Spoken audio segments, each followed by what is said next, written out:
The Joe Rogan Experience. We got, this. Have you ever use those Yonder bags? You know what those bags are that make people put their cell phone in a bag? Yeah, Denver has them. Yeah, Denver uses them for all their shows now. I started using them for all my shows. So a company comes in and just does it for you? Yeah, you hire them. They come in, and then when they put the phone in the bag, they still hold onto their phone. Right. They can leave the room if they get a phone call, like you have a kid or something like that, and someone's watching the kid. You can always get out of the room and make a call. But you can't call people when you're in the room. And I was having people calling people and talking on the phone. You could see them talking on the phone while the show's going on. And people around them would be getting pissed off.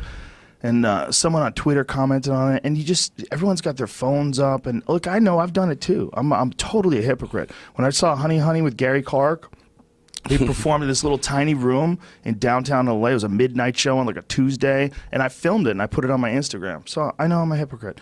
But that was a rare occasion, and it wasn't a comedy show. It's like a comedy show. You have to pay attention to what the fuck's going on. If you're filming it, you're definitely not paying full attention. Right. It's just not. You're gonna miss some stuff. It's just not the same thing.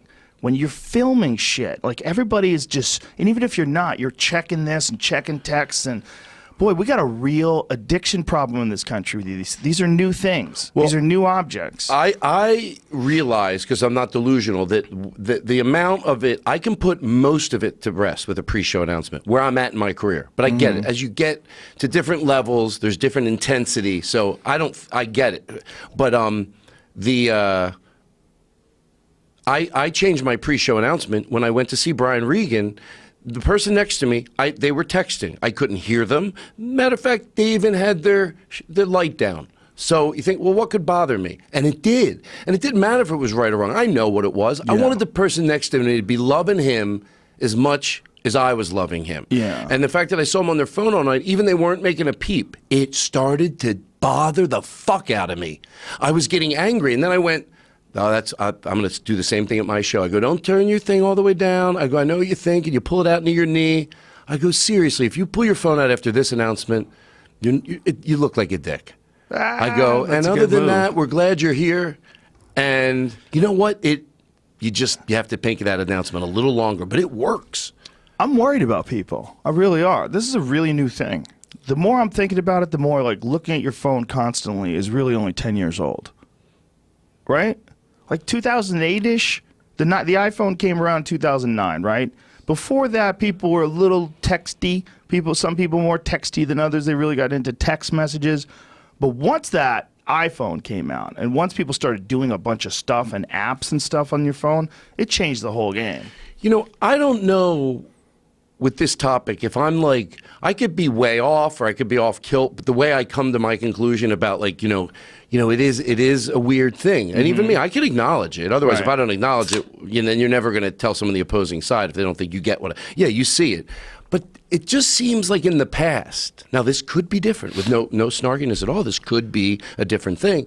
Every time they think there's one of these things, like TV, radio, just seems like we get past it. Oh, I think we'll get past it. Well, you know what I mean? I didn't think the world was going to explode. No, I'm worried about I'm not worried about the human race, but I'm worried about the lives of certain people, if that makes sense. Yeah. Because it's like saying, like, are you worried that crack's going to destroy the human race? No, I'm not worried that crack is going to destroy, but I do think it can destroy the lives of some people. And I feel the same way about this. Right, like the texting. Like it's not just that. It's like being plugged into electronics to the point where that's where you're getting most of your stimuli from. You're getting artificial stimuli. My concern, and this is a real concern, is that we're getting really into that, and that we're going to let it take the next step, which is some sort of an implant. I feel like this is like we're in a movie. We're in a movie about a person that becomes a machine. And we're watching this rationalization process as we slowly get more and more ingrained and interconnected with technology. We'll definitely, in our lifetime, have somebody 100%. I try, like what you were just addressing, like we said before, like I catch myself And I really try. Like, if I had to give myself a grade on how much I've improved on, like, turning the phone off, like, loving it for what's great about it, I give myself maybe a C minus. But it means I've made some strides in, like, turning it off. You're not an F. Not an F. Not from far. Matter of fact, I remember a week ago, I was going to the Grove, and I went, I'm not meeting anybody. And I left my phone in the car. Ooh, strong move. That's a strong move. Now, what sucked is I had two ideas. In the car is like, I had two ideas, and I was high, and I didn't want to write them down. I went, shit, that's the thing about leaving your phone in the car. Take a picture or show someone a picture, or it doesn't have to always be. But anyway, I try to go and, never walking through a line. That actually could encourage you to write. You could just use. I hate writing.